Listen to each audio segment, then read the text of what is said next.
Is this the man? I mean, I Is this guess what that's what happened? I'm kind of trying to say as we like kick in Is it in. Face BM Off. podcast doing the most again? Are we doing the Uh, most again Who out would here? Are have we died? calling out the racism? we are totally starting it with the most. We calling It out looks like we starting it with the most as we kick into the live scene and all of that good stuff. If you didn't hear the whole thing we was talking about how does Daniel Kaluuya get nominated for a supporting actor role in a movie he pretty much led. Same with Lakeith Stansfield. That's some weird stuff right there. Hashtag Oscars so white. Didn't they do that a little while ago? Wasn't that a thing? Who was the this best year, man. leading actor in Face Chloe Off? Zhao's blowing up. She won Best Director. That's true. And, What'd you say about Face Off, Force? I said, who was the best leading actor in Face Off? Bet you he wasn't black. Fact. Big fact to that. if it's a movie starring Nick Cage, the answer is Nick Cage. Yeah, that's true, and it's like a very lackluster performance by said starring actor. So I hate Nicolas Cage. If you've ever heard any previous episodes about Nicolas Cage, You Catalyst love that hates one movie. You love that one I movie. loved man. it. I didn't love it because of Nicolas Cage. I loved it because of the aesthetic of the film. Now, don't get me wrong. Got you. Nick Cage did his thing, and Force is correct. I really do enjoy the movie Mandy. It's my favorite horror movie. If you go back and watch the or listen to the podcast, you will know it was a very good movie, and I did enjoy it. But it wasn't because of Nicolas Cage alone. Correct. Yes, You got the He's receipts. like the fourth or fifth best thing in that movie. exactly. He's just like him being there doesn't hurt it, but it's not like it's. I wasn't sold because Nick Cage was in them. I was like, I got to see Mandy because Nick Cage is in this bitch. No, that was never the case. That wasn't it. But so yeah. Catalyst is conflicted, I guess I would say, about Nicolas Cage. Not I hate him. But yeah, Begin Podcast. We in the building. Another lovely week coming at you guys. We are very, very happy to kind of be a little more consistent in the content we hitting you with. We're very happy to be live on Twitch. Thank you for all the people joining us here on Twitch, getting to see it as it goes on. And today it's the Begin Podcast coming at you with the whole crew. We're going to be talking Falcon and Winter Soldier. I'm somewhat fresh. I watched most of it today. I haven't seen the entire thing, but you know, Catalyst. I'm not worried about spoilers. I'm still gonna enjoy this content. And with the whole crew with me, the man right next to me is Corey Winter Blurred, excited to talk about this important show. important, very important. And right after him, who's even more important is. Well, I don't know if we got that, but it's the one and only Force here to talk about this Falcon Winter Soldier buddy guy cop show. Yeah, and if Force is our crew's Falcon, he be the bald eagle. And after him, I got. What's going on? It's your boy Double Black in the building representing the Begin Podcast. I want to know what's going on with the Wakandans. We got to talk about the Wakandans for sure in this bitch. Oh, we got to. They disabled my man's arm like it was nothing, son. They put the malware on this nigga arm. They said beep, beep, beep, beep, and his arm was like So, last but most certainly not least, I got my main man. It's Laser Beam coming here wanting to do the reboot of the show called Black Falcon and Zemo, the fashion forward. Baron Zemo, the villain supreme. Oh my god, that's so good. Oh man, that's a great cut. That's a deep cut. That's real deep. That's real deep. That was the best. That was my favorite scene from the whole show. Or most. Yes. It was good. So yes, we are talking Falcon and Winter Soldier today, and as the Begin Podcast always does, we'll hit you with a quick synopsis. We'll get into some character breakdowns and a little bit about the lore and I guess aesthetic of the show, and then after that, we're gonna tell you how we felt about it. So with no further ado, I'm gonna kick it over to my man Double Black, who's gonna let you know what this was all about. Oh, what's going on, people? What's good? So, yeah, this is the second Disney Plus show to come out, Falcon and the Winter Soldier. It was originally supposed to come out first last fall, but because of COVID, they couldn't finish shooting until like November, December-ish, so the show got pushed back. It is written by one guy and directed by one woman, so all the episodes are written by one dude or, one head writer guy named Malcolm Spelling, I believe is his name. And Spellman, and he's African American and a big comics fan. And the woman is Kari. Oh God, I'm blanking on her name. But anyway, so the show basically is about. It picks up at the end after the end of Endgame, where Cap is basically retired because he's gone and lived another life and lived to be 103, and he passes the mantle on to Sam Wilson, who is Falcon of Captain America, and the show is about his sort of like internal and external struggle to take on the mantle of Captain America. And he's joined in his shenanigans by Bucky, who was the Winter Soldier. He was James Buchanan. He was Cap's best friend, but was captured and brainwashed by Hydra in World War II, and then was used as a soldier, mercenary, not a mercenary, but an assassin by Hydra for a number of years. And so, and then also, so the show kicks off. Sam gives up the shield and puts it in a museum. The U.S. government takes it, gives it to another guy named Walker, who is a current 4-time winner of the Medal of Honor and has done a lot of great things on the battlefield in Iraq and Afghanistan. So they feel like he's the perfect choice to be the new Cap. Meanwhile, the reverse snap, has brought back a bunch of people, and that has displaced all these other people. So what has happened in the world is when Thanos snapped, a bunch of people disappeared. So in the world, people needed people to do things. So borders disappeared, and we became more of a one united world. People from one part of the world moved to a whole other part of the world that needed help, and vice versa. And so there was this whole feeling of the Earth uniting, under the Thanos snap. And then you snap, and 5 years later, a bunch of people come back, and then those people who have maybe moved from one country to another country are now displaced and put out because these people have returned, and they're like, this is my family home, this is where I grew up, this is what we own. And so there's been a whole sort of movement against these people, led by the GRC, which is the Global Repatriation Council, to try and get people back to normal. But it's seen as a terrorist sort of organization by the people who've been displaced, by the people who are being pushed out. So they become terrorists themselves, and have this mantra of the flag smashers. They want to smash all the borders and just create one united Earth.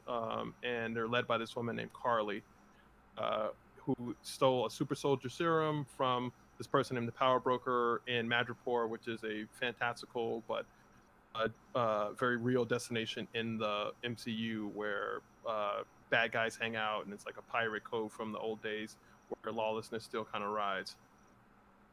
And then her and Walker tango. She kills Walker's best friend. Him and Bucky, try and fight them as well. And in their fights, they enlist Baron Zemo, who, if you remember, was in Captain America Civil War. He's the guy who set everything in play between Iron Man, Cap, and Bucky. And Zemo is the guy who wants to stop people from becoming super soldiers. He has a whole mission that he teams up with Cap and Bucky for a while, which then brings the Wakandas into play because they hate Zemo because Zemo killed T'Chaka. And that brings the Wakandans through the Dora Milaje, represented by the Dora Milaje, into direct conflict with Walker, with Bucky, with Sam. And the whole while, Sam is really wrestling with picking up the mantle as a black man, as Captain America. And Bucky is really wrestling with the trauma of being the Winter Soldier and having killed people and trying to find closure for killing people. And so that's kind of the synopsis of the show. I won't spoil too much where it ends because we'll talk about that in our reviews and and what things happen. But those are the main characters and kind of what's happening in the show. So did I leave any big broad strokes out or anything? Not that I could say. No, We didn't mention the mantis, but that's coming. It's coming.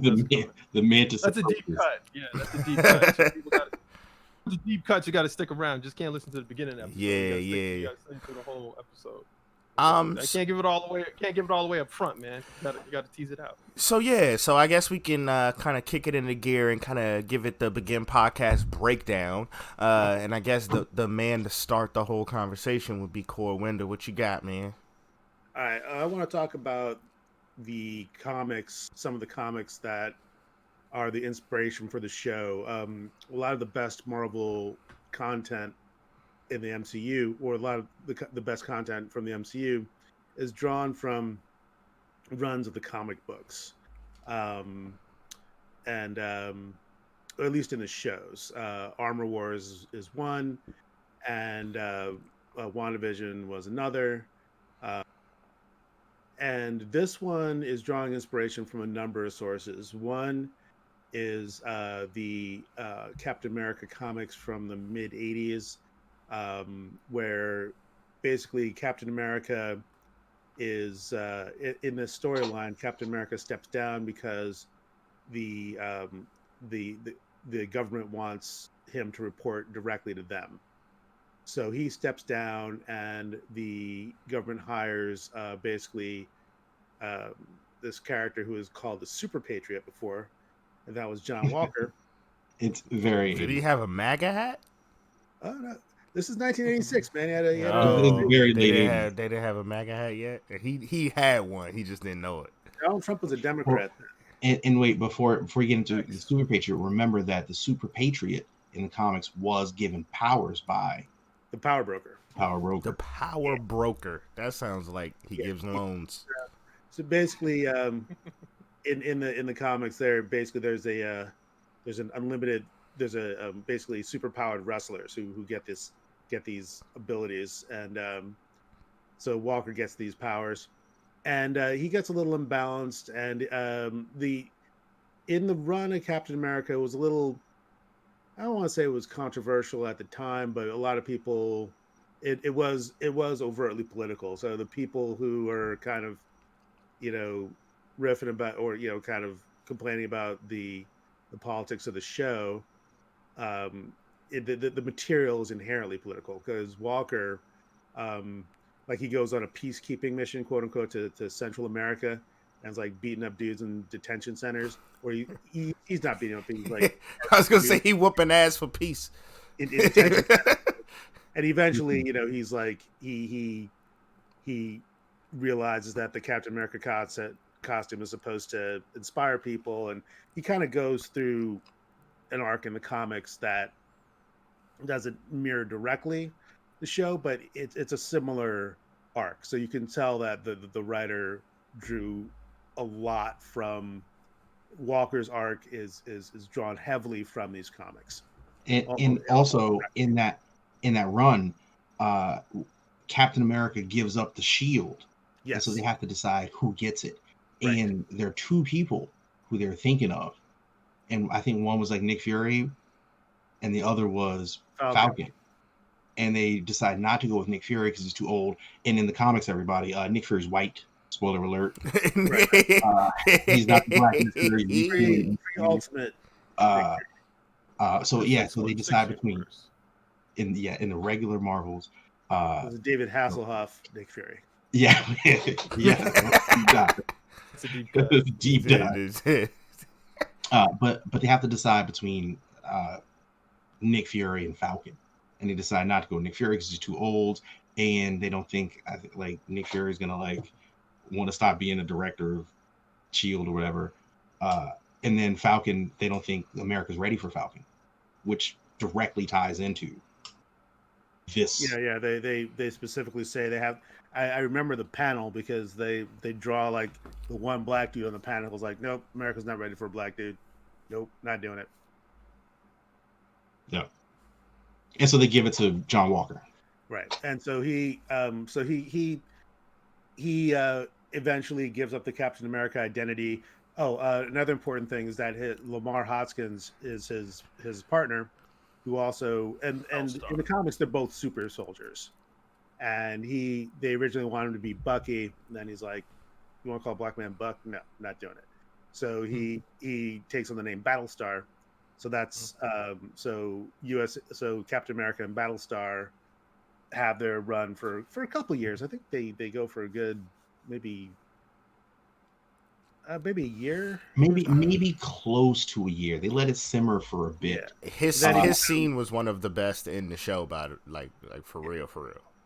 And then Walker takes on the identity of a U.S. agent, and he's kind of just a more he's a Captain America figure who works more closely with the U.S. government, and And that happens after in the comics, Walker's parents are killed. Oh yeah. Yep. Yeah, he had a couple. He had a couple Buckies. Super Patriot had his Buckies, and they only kept one. They kept the Black Bucky. Insert jokes.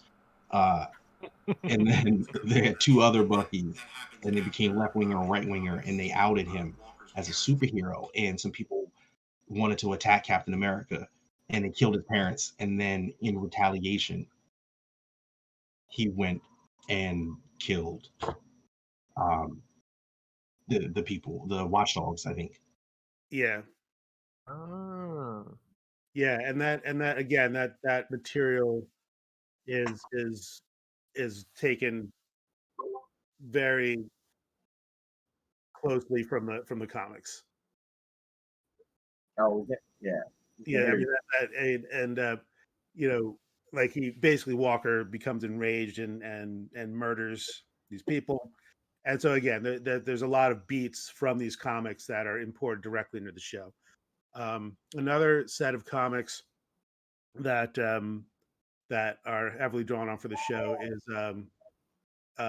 Captain America: The Truth, which was written, I think, in 2003 um, by uh, Kyle Baker drew it, and I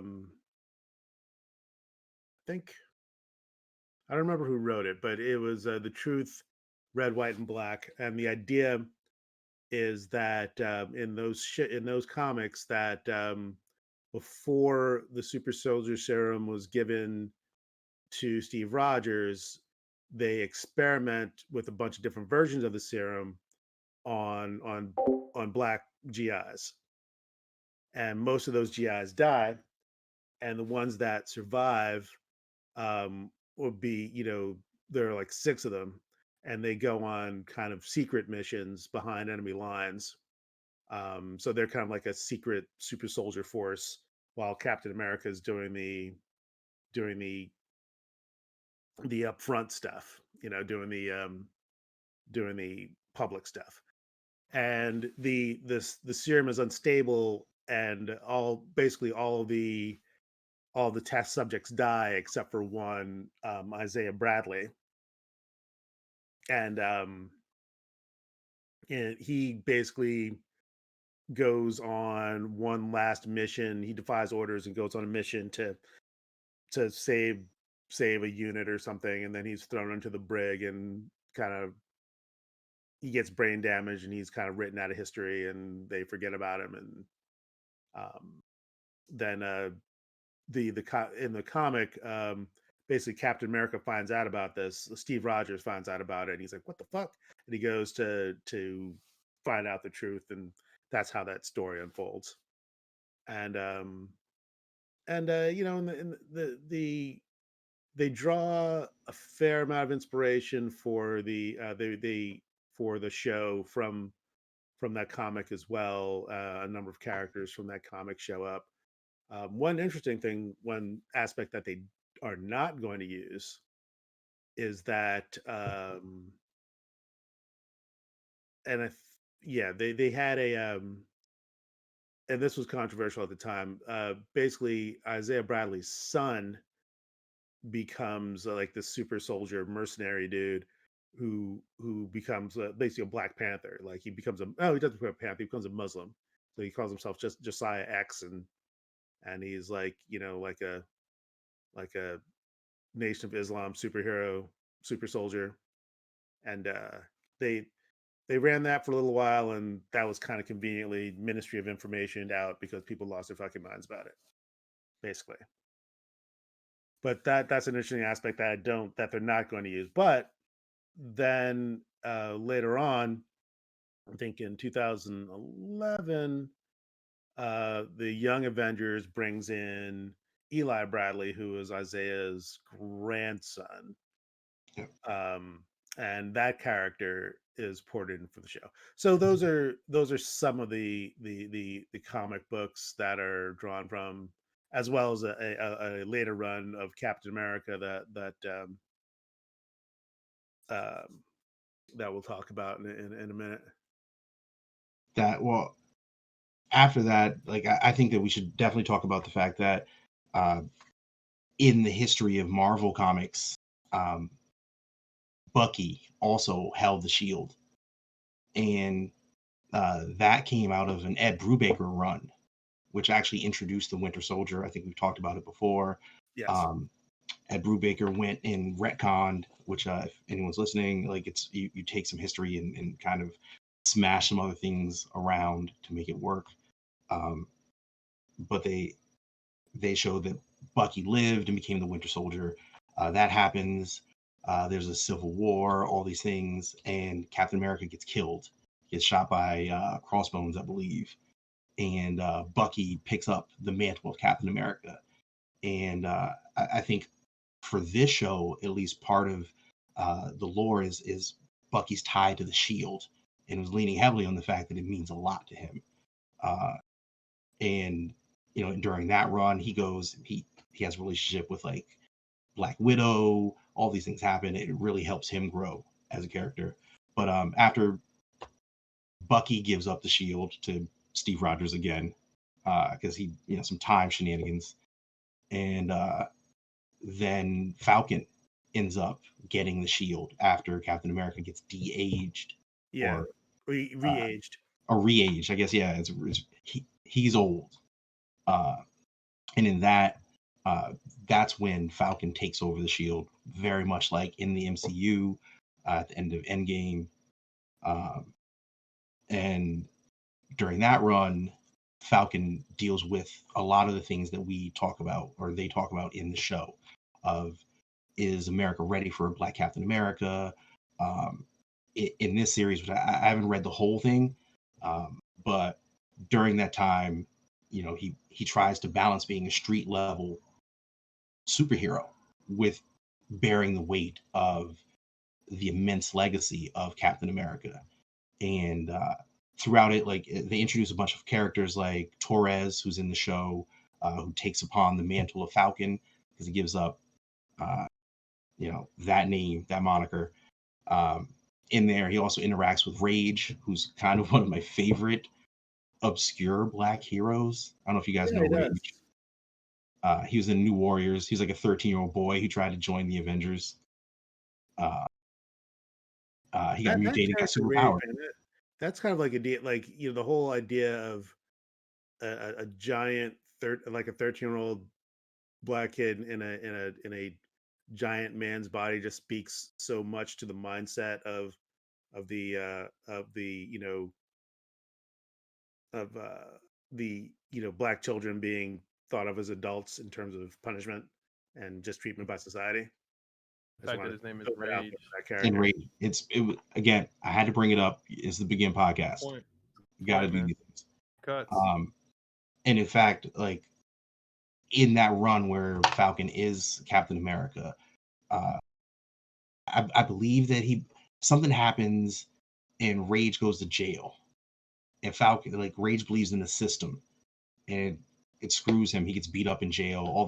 All these things happen to him. Just as another reminder that minorities, even if you're a superhero, you've saved the world many times as a new warrior, as an Avenger, you can still fall victim to these things, much like Isaiah Bradley. Oh, it was a thing where they bring in those. Oh, that's interesting. I wonder if they're going to do that. They bring in those like robotic police things, like those basically like Sentinel police things, like the AmeriCops or something, right? Yeah, the AmeriCops, and they're the ones that kind of criminalize Rage, like he's trying to break up a robbery or something. And I don't like these AmeriCops. No. Okay, they can beat up strong Black superheroes like Rage and Luke Cage stuff. Doesn't matter. That's interesting.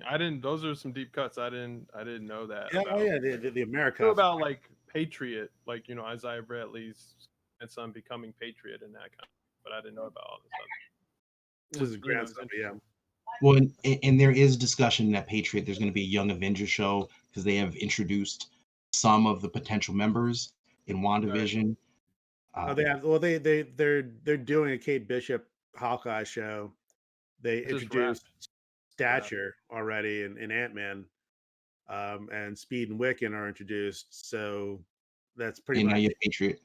In I think the it's pretty much a done deal. in the comics, Patriot ends up pretending to inherit the super soldier serum from his grandfather, but spoiler alert, he's using drugs, MGH, mutant growth hormones, and there's a whole thing. He ends up actually getting a transfusion from his grandfather to help him live, and so then he gets his and then natural, he gets power. like he's on drugs for a bit, he rehabilitates, he still fights his Patriot. Well, he's basically, it's a steroid commentary. It's a steroids kind of. So it's like A-Train and the boys. Gotcha. Yes. Black guy's got to be on drugs. Well, nah, I mean, Yep. he just wanted to be like his granddad.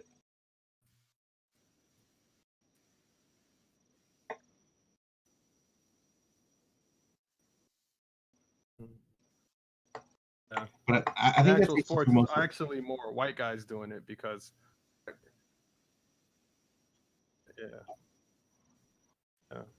doing the most. they're always trying to catch black people because black people have set eyes then. Yeah, begin podcast. What white guy can jump as high as LeBron James? I mean, one white guy that can jump.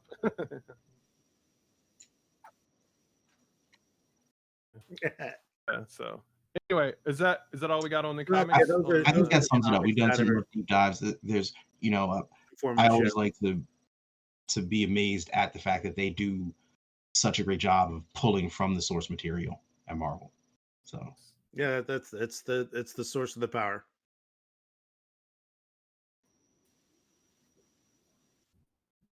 Oh. Yeah. That's all right. So we'll just get into another thing before we. One last thing is the politics, because the show is very political themed and centric. So we want to talk about some like Blacks. politics, hot topics on it. So one thing, question, essentially, in real life, white gatekeepers, essentially right wing conservatives in the real world, are mad that there's a black Captain America. And essentially their whole thing is like, why they gotta make Captain America a black guy? Without realizing his, one, what's wrong with that? There shouldn't be wrong with that. Characters take on mantles of other characters all the time. And then two, it's been actually done as we've stated before throughout this episode, it's been done before in the comics. So that's my quick take on it. That's just right wing, just the part of the modern right wing culture war. That's all they have left because they have no actual policy. Well, there's some. I think I kind of lurk on some of those boards and they. It's funny because I think that the writers did a really good job of keeping that internal world kind of consistent.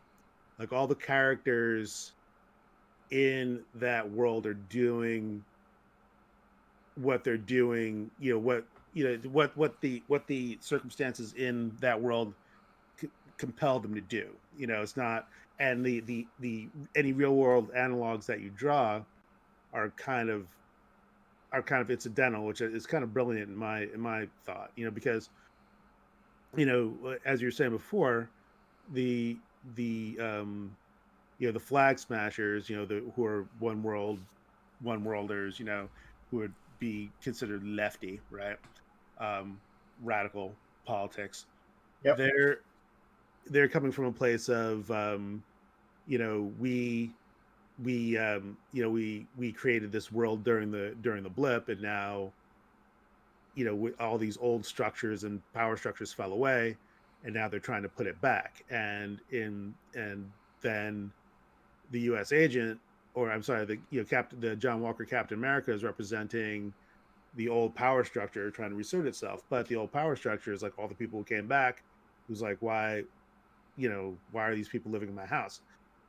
So it's definitely a nuanced take, I feel like, and the the sides are fairly balanced. All the characters are developed in a way that seemed natural to me.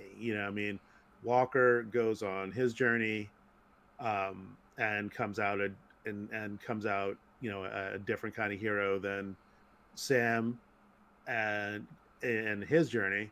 And they even kind of acknowledge each other at the end. It's kind of like, all right, you're going to do your thing, I'm going to do my thing. And it's funny because I see some of the people who are kind of dunking on the show, and they talk about how much they like U.S. Agent, and then they're like, oh, the writer can't. It's like, I don't know if it's like the writers didn't intend for Walker to be cool, but he is cool, so the joke's on them. It's like they can't conceive of a writer, like a black writer, writing a character like Walker who goes on a journey and has a cool arc.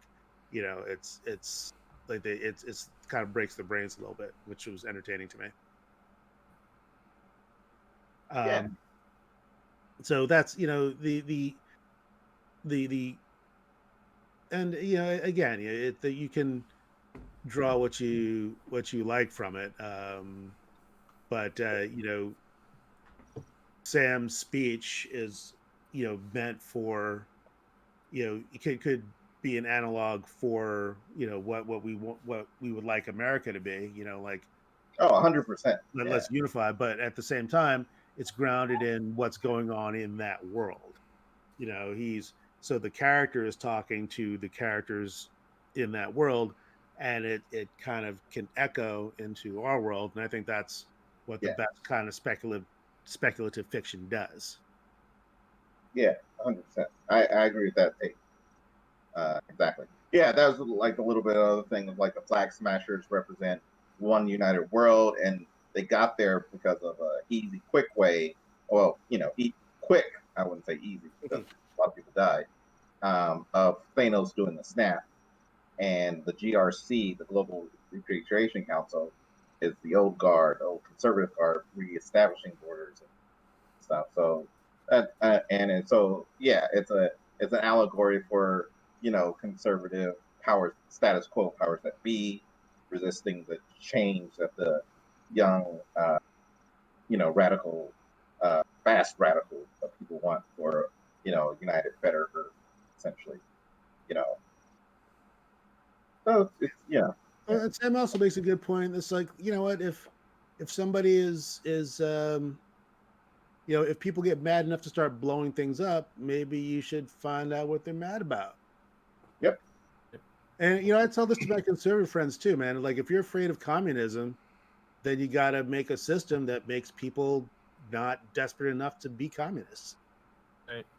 You know, I mean, if you have a system of just winners and losers, and one side consistently keeps winning, or one group of people, Yeah, then those losers aren't going to tolerate. Yeah, exactly. it's only a matter. I mean, history has shown that whether it's Napoleon, Julius Yeah. Caesar, like you can go back so many times and see that like eventually someone comes along and organizes the proletariat, and they make B.E.G.I.N, and B.E.G.I.N throws all the rich Yeah. people into the streets. exactly. So it's like, It's only a matter of time before people can eat. To let them eat cake. People will just be like, okay. all right. So if you're afraid of that, that's a issue you got to deal with. It's like, everybody, if you're angry at Cuba for being communist, you should ask the question, what got them to the point of that happening.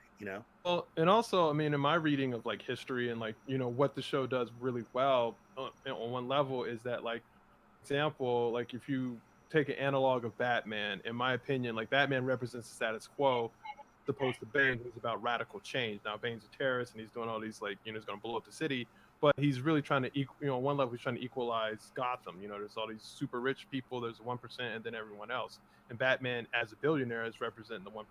Now Falcon, on the other hand, because these things really change in history if you study it, is when the military class or the paramilitary class, the police or whatever, switches sides because they're the thin blue line that protects these people and their property. So Falcon is that guy, in his speech. What spoke to me in his speech, he's like riding that line. He's just like, you guys got to do better and figure this out, because you don't want to see 2.0 of her. Like, people are hungry and dying and want, the basic necessities. And it's, like you said, best fiction mirror of our own world. And so it's only a matter of time before they raid all the pensions of the teachers, and then the nurses, and then the librarians, and eventually they come for the cops of every union and they destroy. And then eventually people are like, well, I'm going to stop protecting your property because there's nothing in it for me anymore, right? And then we'll let the masses. And I think what Falcon is trying to say is that this girl died for this belief, and if you keep your boot on the neck of these people, eventually, not even me, not even another cat, like, what's coming next if you keep suffocating and killing these people is because there are more of them than there are of you. So you should figure out a way to do better. And so that was like a really interesting, for me, political take, along with the question of the white gatekeepers upset about the Black Captain America, because that was the best, for me, the best scene in the whole show was when him and Isaiah are talking in episode 5 about the whole history of Captain America and a black person taking up the mantle. Because as a black man, it's like, it's very, a lot of people don't want to talk to older black men or deal with older black men because black men have been through so much. Black men just have, a lot of older black men have that gruff veneer of just like, you can't even get on my level, because you can't even get on my level because of what you've been through. And like, it takes another black man like Sam be like, shut up, man, I dealt with that, I grew up in the South, like, let's get down. And but then his sharing of like throwing him in the jail cell, not seeing the letters from his wife, all that stuff, like, really, puts it, it's very rare, just like in Black Panther, like, where you have a conversation about Africans and African Americans. And Killmonger has made a pathetic hero at the end when he says, like, bury me in the ocean with my ancestors who jumped from the boat. I never thought I would see that in a Disney movie.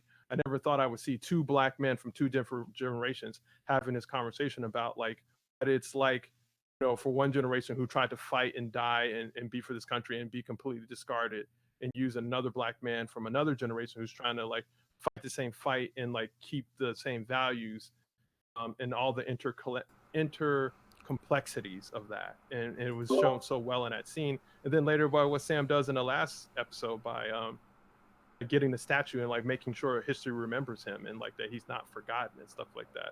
And it just shows how Sam, one of the things I really like about Sam's character throughout this whole arc is that in the first Winter Soldier movie, Sam is a counselor. He's a healer of people.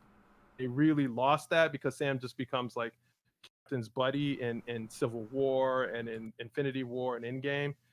But this really goes, like, he tries to counsel Carly. He tries to counsel Bucky, when he tells him stop avenging, start healing. And you really get to see, and Anthony Mackie, kudos to him, he really killed it for me as like the healer kind of person, just saying like, we got to heal together. We're all together in this world, and we got to stop fighting each other, and we got to heal. And I think that's part of his character and his charisma, and Anthony Mackie really, because I think that's one of the things the white gatekeepers miss with the whole, like, can there be a black Captain America and all that kind of stuff, it is that they miss a black Captain America can bring and stuff. But yeah, that's a big part of the whole, like, Laserbeam was saying, of this, a lot of people getting pissed at, like, hey, Cap can't be black, and and it's a mantle, not a person. Captain America is, different people can be Captain America. Yeah. Mute it, Forrest, if you're talking. You mute it.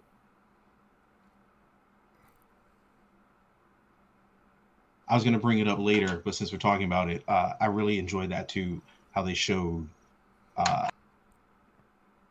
everything that Sam brought to the table and the focus on his ability, like it's consistency, his consistency of being someone leading a group for other veterans, for being able to listen and talk, for being that heart. Like, it's not like they made it up. Like, they really painstakingly showed these are the reasons why, even in this MCU, Sam could be Captain America, is because he could go in a therapy session. With Bucky, he could talk to Bucky like a friend. He can also talk to Carly as someone who's been blipped or experienced something. Like, they really hammered home that he might not be a super soldier, but he is exceptional beyond compare in terms of his capacity to love and teach Yeah, and to it's try. interesting to me. It's kind of like he's like the best Superman stories in DC and the best Wonder Woman stories are the ones when the best Superman stories really are the one when he's showing compassion and just listening to people, giving them hope and inspiring them and help. And I think Marvel's kind of like, okay, we're gonna our version of that is going to be Captain America, and he's going to be the healer, the one who inspires, and that's really cool. I Yeah, go ahead. Okay, I was just agreeing. So go ahead. Yeah, that's. I was gonna say that this show made me want to see how other people would react to these episodes. Like I remember when Captain America held Mjolnir, hearing people cheer. There are a couple scenes where Sam was doing some exceptional stuff, and I was like, "Fuck yeah!" Like like that was dope, and just like Yeah. got me hyped. So Yeah. All right. So yeah, I guess now we're ready to kick it into scores, correct? Score time, score time. Yeah. All right. So as you always know, the B.E.G.I.N podcast kind of does their scoring system in a unique way. We rate things in two directions, and that is with SJs, and I won't get too elaborative in this instance, but that's everything good. Your SJs are everything that you think is good about something, and everything that it exists as far as art can be both good and bad. So on the bad end of the spectrum, as coined by Cordwinder Blurred, we have Star Screams, because he typically screws things up. So we call our bad things our Star Screams. So we're gonna get straight into it. Me personally, I really enjoyed this show. For all of the reasons we said previously, it's really refreshing to see a black protagonist in such I guess position of power, and position of being really like the savior of the day. I thought some of the elements of, I guess the racial aspect were kind of thrown in real heavy at certain points, which is valid. I guess that's the current climate of today. I mean, black people see things in a very heavy, I guess, aspect of the world. I don't even know how to put it, but some of it just kind of felt like it was thrown in just to be thrown in at certain points. But with that being said, I enjoyed every moment of it. The action scenes were top notch. One of them that sticks out to me is the first sequence you see where Falcon is flying around and like taking people out of the planes and the helicopters and stuff like that, and dropping these big military ships was really awesome. I thought that was like some of the coolest stuff. And it introduced you to it's Red Wing, right? I'm not getting that wrong. Red Wing is his little robot that flies around. Yeah. Red Wing is one of the cooler parts, I think, of his whole arsenal of like stuff. It's like the first and most awesome drone that I've ever seen, because it was in the books and stuff like that too. So all of that stuff was really good. Even the sequences with Winter Soldier where he came through with the real assassin type movement, that stuff was cool. And as you know, if you've listened to any of the previous episodes, that's very big for me. The action sequences and the fight scenes mean a lot. So this was great. I feel like it's like the follow-up everybody was waiting for with the MCU stuff. Like a lot of people didn't really know what to make of WandaVision and all of that, and with the Falcon and Winter Soldier, I feel like we got the aesthetic we wanted back from these MCU titles and intellectual properties. So that was great. As far as ratings go, I'm gonna give it 4.5 SJs, just because honestly there wasn't much that like detracted from it for me. The whole sequence where he first comes across his older family member and he's like, I'm just trying to get like you, Sam, you doing your thing, man. Like that felt like extremely authentic. Like there's a lot of like times like that where you feel like it's it's realistic. It's the real world feel. And then as far as Starscreams go, I'm going to probably hit it with 1 Starscream, just because with that same thing being such a great aspect of it, I felt like sometimes it was a little like too tacked on and things like that. So things like that. There were a few scenes where the dialogue is just a little cheesy, and I think that comes with everything in the MCU because it is supposed to give you that comic book feel. So that's where my Starscream is going to come from. But yeah, overall, it's another shining example of why the MCU is making all the bucks and why people love the MCU. Yeah, I really like the show. I'm gonna give it. I'm gonna give it 4.5 SJs. It does everything it needs to do. Almost as well as it can be. Everything it sets out to do as an action movie. There are some parts that kind of drag and take you out of a little bit, hence the 4.5, and not the perfect 5. But it does everything you expect an action adventure kind of show to do of this type, and with the blending in kind of like a natural flow of story and making it relevant to the real world. I thought that was really well done. Great acting, great directing. I can't think of any actors that were phoning it in and really kind of sucking it up. And I, all the directing it felt like each show felt like a little movie. And I thought that was really cool. For Starscreams, I'm going to give it 2. 1 was in the montage scene. That was not Anthony Mackie, man. Like, damn, dude. During the training scene. Yeah, Oh yeah, training day. I feel that. I feel So that. There's a couple scenes where you don't even have to freeze frame it too much. I was like, that's not. Yeah. Like, damn. I mean, So, he came a long way from Clarence, though. Like, you got to give him Also, you have to think. get some more black Wait, stuntman. hold on. Find Anthony a stuntman that looks a little bit more like him, and there's been some folks have been making the rounds with a kind of a legit complaint in that there's no like the Anthony Mackie's Falcon / Captain America gets no interest from any females. Like, there's no energy. Like, Bucky is like, no, stop that. Stop. Yo, this has been like the running argument. Hold on. I wrote this down, so I'm gonna end this right here. I was gonna save it for the end of this podcast. Let's get it out. I wish Laser Beam was right here, because if you look at it, episode 2, when after he gets out of his pimp suit.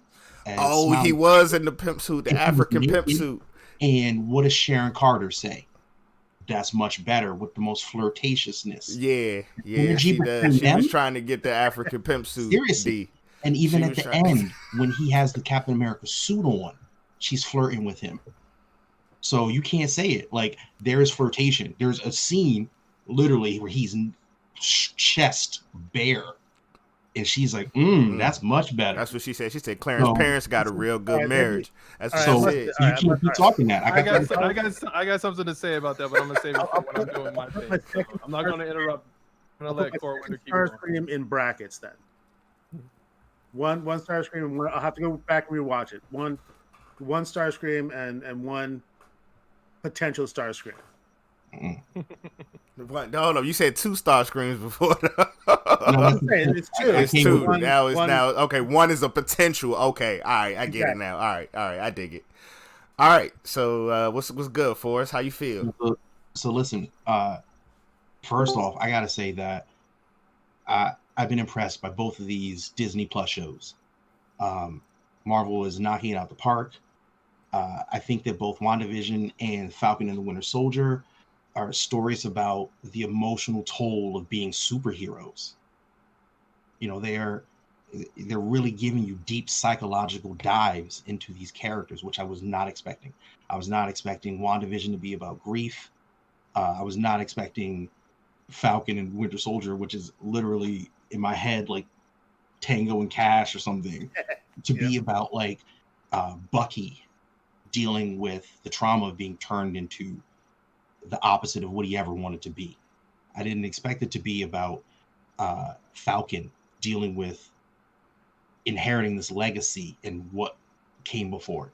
So, you know, off the bat, I thought that was phenomenal, that they could tell these stories and breathe such depth into them. Because this is not just like a superhero show. This is something that, you know, like there's a lot of emotion into it, and they really explore these characters, which you couldn't do in a movie. So kudos, they're crushing this. If they continue doing this, I think they're on the right path. I think that for me, I started out wanting to give it like 3.5 stars, but after hearing Catalyst and you know, Corwin and all you guys, like I'm gonna push it up to 4.5 stars for this show. You know, unlike Alice, like I think that race and politics is baked into this whole story. You know, we've shown that in the comics with the truth and all these things, like these things have been discussed, and it didn't feel forced to me because I know the material, and I hope that it didn't feel like that to other people. And my other thing is that, you know, we talked about Bucky and, you know, Captain America, John Walker, all these guys, but even the people in the supporting roles like Zemo, Sharon Carter, like everyone's killing what they're doing. They're doing a great job. Sam's sister was great. Gave that like down home feel, like Alice said. Like the fact that they ended the show with a cookout, like they were like with who was the artist? Curtis Harding.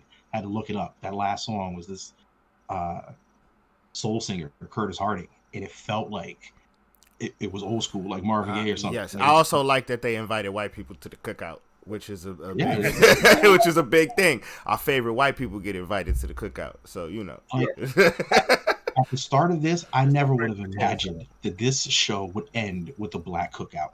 Like, like I didn't. I couldn't have if that was on the big board. Yeah. No. So, you know, I thought it was great. It added a lot of things. I think that it also broadened the Marvel MCU landscape. You know, another character we kind of alluded to is the blip, is what happened during those 5 years. This is something that's very different from the Marvel comics. You know, this is a territory we haven't explored. And as a lifelong comic reader, as a fan, I find it interesting to see that interaction, like between people like who got blipped, the people who were living. Like, I'm glad they didn't just brush it under the rug, and they're running with it. They're creating this world. And in this show, they moved forward a lot of things. There was what's her name, Julia Louis-Dreyfus as Val Contessa. The Contessa, yeah. You know, they Madam Hydra. Yeah, you know, they introduced all of these little tidbits that are going to weave their way into the Marvel story. And to I think do she's gonna that, be Val Cooper. I thought it was Val Cooper, exactly, because Val Cooper actually was the one who wanted John Walker, right? Yep. To be Captain In, America. So he was, in the Dark Avengers. yeah. And before, Val Cooper wanted, when they were choosing between Nick Fury and Falcon, Right. she was the one like get Super Patriot. So I just thought it was great. They introduced a lot of content, gave a lot of Easter eggs. They held it together. My star screams, so 4.5 SJs. My SS is just 1, and I think that some things were a little drawn out. I had some questions about things. For instance, why Sharon Broker would allow Zemo to kill the dude who can make the super soldier serum. That just didn't make sense to me. Like, your whole thing is powers, and You got your dude killed. But overall, That's a great point. they didn't miss a lot. Sure. So, that's me. Also, Well, probably just because if they had captured him, he probably figured that if they were going to find him anyway, and if they did, she'd be outed. how are they going to find him? They were desperate. Like, I just You don't let get. them to him. Like, Yeah, she was like, I don't get it. But yeah, so that's me. 4.5 star screen. SJ's 1 star screen. All right, Double Black, what you got? Unmute, baby.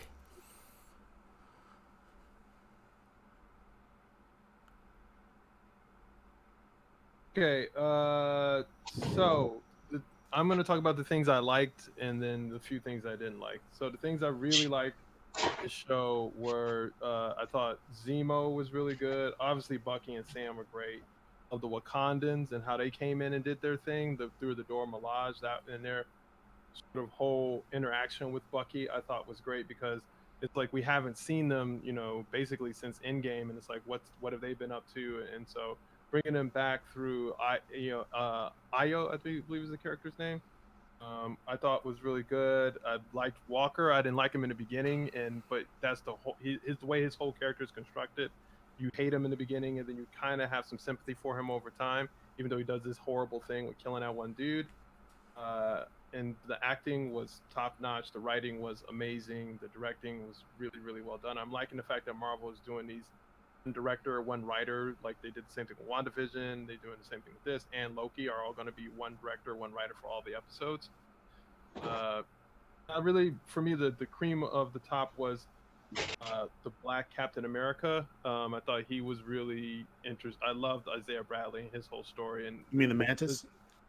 Yes, the Mantis. Yes, all the deep cuts of black nerd. If you were a black nerd teenage boy in the '90s, you know the guy who played Isaiah Bradley as the Mantis. He played the one black superhero that was on. It was on TV. He was on Fox. He was on a TV show called The Mantis back in the '90s, and so it had one season, about 22 episodes. Go look it up, and yeah, he was our dude. Like we all watched that show back in the day as part of oh, there's a black superhero, and it was on Fox. So yeah, but also the Martian Louise Manhunter. Dreyfus. Yes. Yeah, Julie Louise Dreyfus showing up as Madam Hydra was a nice Easter egg and stuff. It made me look that character up. I'm interested to see her in Black Widow now because originally she was supposed to be in Black Widow. I'm gonna have to do the mental gymnastics of okay, this is the first time I'm actually supposed to see the character when I see the movie Black Widow. But yeah, so many things were really, really well done. I mean, again, I love Zemo. The guy who Daniel Gruhl really moved him into the anti-hero category because you're he's talking all this oh, don't super soldiers create super ambition, kind of like in Star Trek where they talk about with Khan and stuff like that. Don't breed these people, making references to World War II and trying to breed a master race and what that brought in. And then when push came to shove, he destroyed the super soldier serum. He didn't take it himself. You thought in that moment he would take it himself, but and then his guy blows up the last super soldiers, right? Blows those he really is about that no super people kind of thing. His Alfred was awesome. His the butcher, yeah, that guy, yeah. Yeah, his name is evil Alfred. Evil Alfred, yeah, that was really dope and stuff. And so but so many things were on point in this show for me. And to force this point of the race and politics, the scene, probably my second favorite scene is the scene where they get stopped by the cops, which caused a lot of fervor on the internet and people saying 80% of the people stop watching the show at that point. When Disney doesn't even put out statistics of where you're getting that number from. Yeah, where you getting that number from? Overlord DVD guy, I'm calling you out on the B.E.G.I.N podcast. You Overlord DVD calling me out. Exactly. Come at me, bro. At me, Overlord DVD. Damn, we got Reddit beef on the B.E.G.I.N podcast exactly. Now. It's fucking Reddit beef. No, this guy's a crazy YouTuber, man. Yeah. I was just what are you talking about? Yeah, that whole thing spread because of Reddit though. It was on YouTube and then Reddit kicked it into high gear. Exactly, yeah. But like, yeah, Overlord DVD saying 80% of people stop watching at that point. Again, that's to the point of the Yeah, white Disney doesn't gatekeeper release not their ready numbers for. yet. So yeah, so at me, bro, come at me. Come at me Yeah, on Reddit. those things I really really liked and enjoyed of what they did. One thing that so I will give it 5 SJs actually. I'm gonna give the show 5 because all the black stuff for me was just like so amazing, and so like yeah, it's what it set out to do. It did super well for me. I'm gonna give it 2 star screams, 1 star scream because I didn't even look her up because I don't even want to know her name because I'm tired of them trying to make girl who played Carly happen.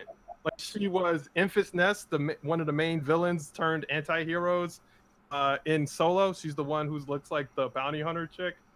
It turns out she's like a 15-year-old kid, and now she's like, yeah, they unmask her, and I'm like, stop trying to make this ginger, like freckle-faced girl happen. Every show they have, like in WandaVision, it was Catherine Hahn for me. I was just like, stop trying to make Catherine Hahn happen. She's garbage. I'm done with her. I'm over it. Like in this show, it was her. She was not a good bad guy. She was not interesting. Like Walker was good and interesting. Like even Julie Louis-Dreyfus showing up was good and interesting. But like her representing the Flashmasters, every time she was talking, I was just like, oh my god, will someone give this girl a Lunchable and tell her to shut the fuck up? I was just so not into her at all. Like that role needed someone, like it could have been a female, but they needed someone with more gravity, more gravitas. One like that would have been more interesting. It didn't have to be a man. It didn't, it could have been a person of color. It could have been anybody. But like, and the third world, like people who hire people for these jobs and cast actors keep trying to make this young woman happen. I just don't think she has the gravitas to pull off these like really interesting and she's supposed to be this charismatic leader, like almost like a Magneto type person, or harkening back to someone like Malcolm X or something like that, that's really calling for nationalism of a people. And I was just like, I don't really feel that with you at all. Like, you're not 1 star scream for that. And then just for me, like to core with this point, and I feel what Forrest is saying, but we've had discussions on this before, and we don't have to go too deep down the rabbit hole. But just the whole like, I want more than flirtation. I want them to have a full-on girlfriend or wife or sexual partner. Like I'm tired of seeing black male superheroes in a non-sexualized role. And if the only thing we get is him flirting with Sharon, I'm like, what is? And again, that's to me the white gatekeeping, where they're just so afraid to take it more than flirtation. Like, does he kiss Sharon? Do they hook up? Like, because if you build a movie like they're talking about, or second season, that would be really interesting if it was like this Mr. and Mrs. Smith thing. Like she was leading this double life and they were hooking up and he had no idea that she was the power broker and doing all this crazy shit. And then he had to like take her down at the end of the thing. That sounds interesting. That's but like for me, I'm giving it 1 whole star scream because of the like black male, non-sexual, non-girlfriend. We talked about it with Finn. We've talked about, let me just finish. We talked about it with Finn. We've talked about it with Cyborg and just the non-sexualization. So like, I'm not saying they got to be out here like Luke Cage banging every girl and stuff like that, but it has to be like, why can't he have like, a Lois Lane or some character? I mean, they do it in the books, where he's dating Misty Knight for a little bit and stuff, or they're together for a while, but like, the fact that there's no sexual, he's a complete asexual being, really frustrating. It's not. We've had all these movies and stuff like that, and it like, I hear you about the flirt, but I want him to see, and it could be, I mean, we can have a conversation about like white girls, black girls, all that kind of stuff, but like to have him like, at least Cap got to kiss like Sharon and stuff like that. Tony had Pepper. Thor had Jane, like Hawkeye is married and has a family and stuff like that. Bruce Banner got to have Natasha, like I think I want to go on my deep cut to say that like he was hooking up with Natasha while they were off running together. Even Vision the robot has Wanda. Like none of these, like Rhodey doesn't have anybody. Like I'm like, what is this? Like, so the non-sexualization and like the flirting is not enough. Like there has to be like dates or hooking up or something for me. But the last example you made was theoretical about Hulk. Like, what's to stop people assuming that about like Falcon? I got the real instead of theoretical. The MCU movie, The Incredible Hulk. Forget all this Black Widow stuff. He has Betsy Ross. So but here's the thing: is that it took how many movies for Captain America, Steve Rogers, to hook up to kiss someone? Not the first movie. Did they kiss in the first movie? Because I ain't watched that one. Yeah, the first, yeah. Sharon? Yeah, they do. Yeah, he kisses Marjorie Tyrell and he kisses Peggy Carter. At both in the first movie. Yeah. He's watched it very recently. The second movie was probably a better example because it was. I was like, no, nothing. He doesn't do a lot of hooking up in the second movie. Second movie, nothing happens in the second movie. Yeah. But he kisses what's his name? I They didn't go watch on a the first run. movie. He kisses when they're on the run. Yeah. So that's an undercover kiss or whatever, but it is kiss. But yeah. Undercover kiss. He's like kissing people makes people uncomfortable. He's like, I know, so kiss me. Yeah, when they're on the escalator in the Jersey Mall. Initiates it. You're taking her agency away. She's the one who initiates. Here's the thing. He's like, oh, yeah, she does. But is not only does Sharon Carter again flirt heavily with him, like when he is naked, when he's top naked, like being like, this is better. Every woman there, and they gave a lot of eye candy for ladies. They put Anthony Mackie in a place that I haven't seen for black men. A long way from Clarence. That's all I'm saying. Like, long way from Clarence. Like that whole workout scene that Corbinder was saying was not cool. Like the ladies loved that. Let me see him hop around. Let me see him throw some stuff. It didn't look but like for me, I want to put this in the white boy gatekeeper's face. Here is Black Captain America banging your blonde Sharon. Like that's what I want to see. I feel that. All right. So I'm gonna interrupt that because we're not gonna go too deep down the hole. What I will say is I sit on both sides of this argument, but I think I lean a little more to Force's side. I think you're reaching a little bit to say that he just wasn't sexualized. I think he could be more sexualized, but I don't think it's a lack thereof. But for time's sake, I'm gonna kick it over to my man Laserbeam so he can let us know how he felt about Falcon and Winter Soldier. All right, I'll try to be as quick as possible. But for time's sake, I agree with my brother Double Black. But so I'm on that side. But okay. Sure. For SJs, I'm gonna give it 4.5 SJs. Essentially, again, I always come last. So pretty much all the reasons you guys have already kind of stated. It's all the things it did. That conversation between Isaiah and the Mantis, also known as Corey Winger said a little bit, but he's also a Martian Manhunter in the Justice League. That's when I first was hip to him, or second. Cartoon Justice League, not the cartoon. Yes. In the 2000s, the Cartoon Justice League. Yeah. Not the Snyder cut. Yeah, exactly. Thank you. But that conversation is amazing. All the surprises like that cookout, all these things were like real, like I didn't see them coming, real gems. They're really cool. All the stuff they're establishing, moving the MCU forward, which is what I thought they would do, and I'm glad they did it. So those were good. I really like how they use Zemo in this. Like I said at the very beginning of the podcast, in my introduction, I really like Zemo's scene where he's hanging out with them, and then he makes his I think the funniest line in the series where they have Falcon at the time undercover as some guy named Smiling Jackal or something. Smiling Tiger. Smiling Tiger. And they did do the sound effect and everything. Yeah. With him. You got me looking like a pimp, and then like Zemo's like, only an American would think. That was a good scene. That was a really good sequence. Yeah. So that was great. And stuff like that. I really like. Zemo dance. Yeah, Zemo dance is fun. An hour on the Marvel. You can look it up and see him dance for an hour. Zemo dance. I really so throw back to a Begin podcast that we did about Endgame. Double Black was bringing up a point of like, what is up with the Wakandans? How come they like the Wakandans could have helped with a lot of stuff, and like those suits that they used to travel, those suits could have been made by the Wakandans. And in this show, and it's clearly yes, it should have been all the answers to that, but like they just really didn't think that Black Panther was going to be the blow up thing that it was, and they really just didn't think about they have these future tech people in this universe that the Wakandans are. But out in this show, his new suit was made by the Wakandans. They deliver it to him, and he reveals it, and so his wings are. And they shot this in the scene where he's, the last action scene where he's flying around, and his wings like block a helicopter from flying on top of him. That's vibranium. Like that's like his suit is A tech, A plus tech stuff. From the motherland.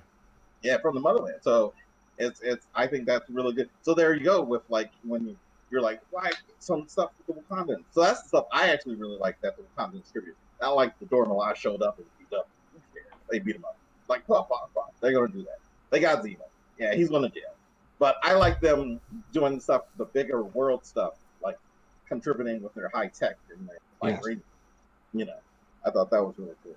And so those 4.5 SJs, star screens, again, Venn diagram with my brother, Double Black. I really dislike Infus Ness, whatever they call her. For the exact same reason. She's garbage. She's just too young of an actress. I don't think she has the gravity or the caliber of acting or method to pull off, especially these complicated anti-hero or /villain leader characters. Insane. And sorry, it's not coming through. I'm not buying it. I can't suspend disbelief when she's on screen, like doing the things she's supposed to be capable of doing and whatnot. She's physically barely able to do this stuff. I think I chalk it up to her youth, but that's a whole nother thing. But she's not doing it for me. I think, again, they've had some really whack villains, so she's not at the bottom. I'll give her that.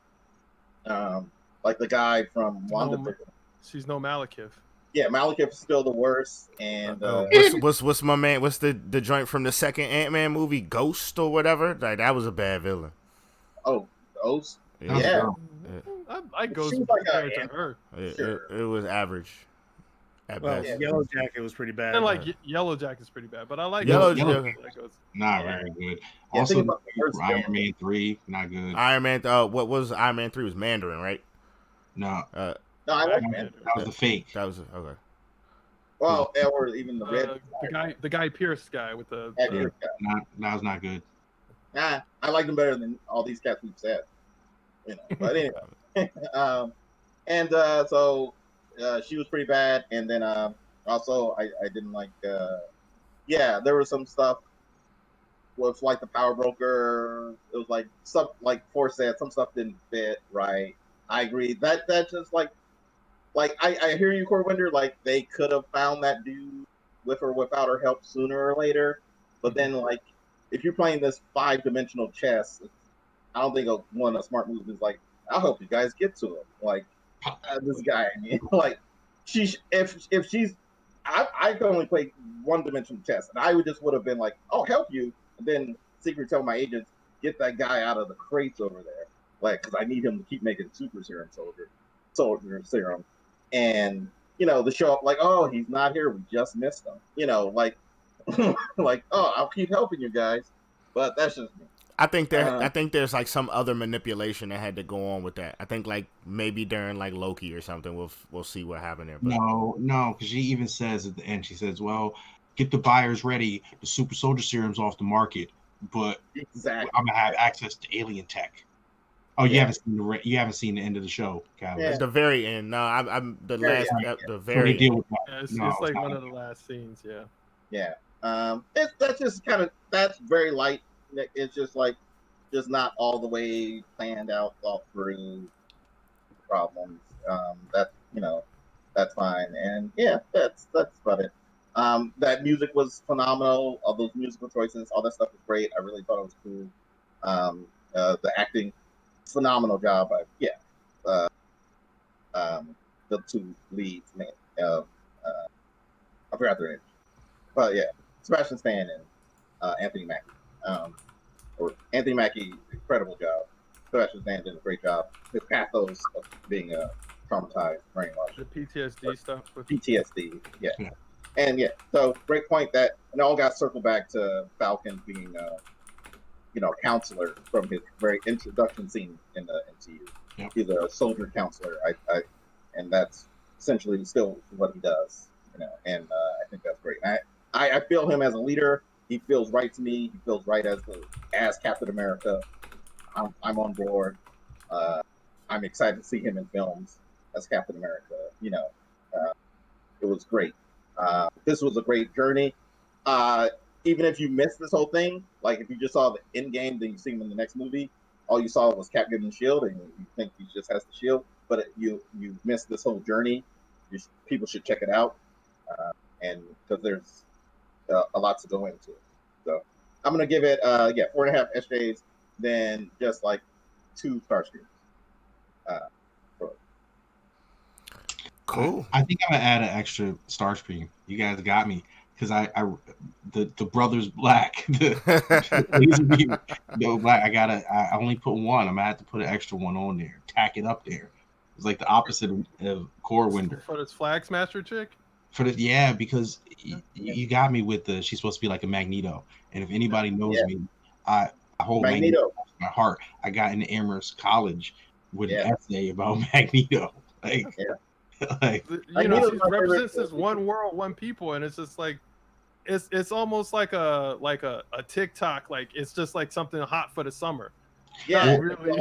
I mean, even in the show, in the last scene when she's trying to rally the last 4 super soldiers, and it's all people older than her, and they're like, "We gonna die?" Yes, and she's like, "One world." Yeah, and they're like one people. They're like they want to have a quick meeting and be like, maybe we should just like. All right. All right, so it's the Begin podcast. We were happy to come back at you. I'm happy to say we got a few new viewers here on the Twitch stream, and shout out to them. I'm talking Your Black Guy and Big Mama's House 6969. My man said y'all on your nerd shit. Also asked my man Laser Beam about all the buns in the background. He said your man got a lot of buns back there. Let me see you make a sandwich. So shout out to y'all. Thank y'all for supporting. We appreciate all of that. Check us out on Apple Podcasts, Spotify, Stitcher, all that good stuff. This is going to be our first episode that'll be just audio in a bit as well, because it looks like we got the sound right. But thank you for joining us. We'll be back next week. Same Begin podcast channel, same Begin podcast time. I don't know. We're not always on time. Black people stuff. Peace out. We appreciate y'all. Holla at you. Do the most. It's about to be 4th of July. Oh, damn. They just said somebody looked like CeeLo Green. I don't know who they talk about, but...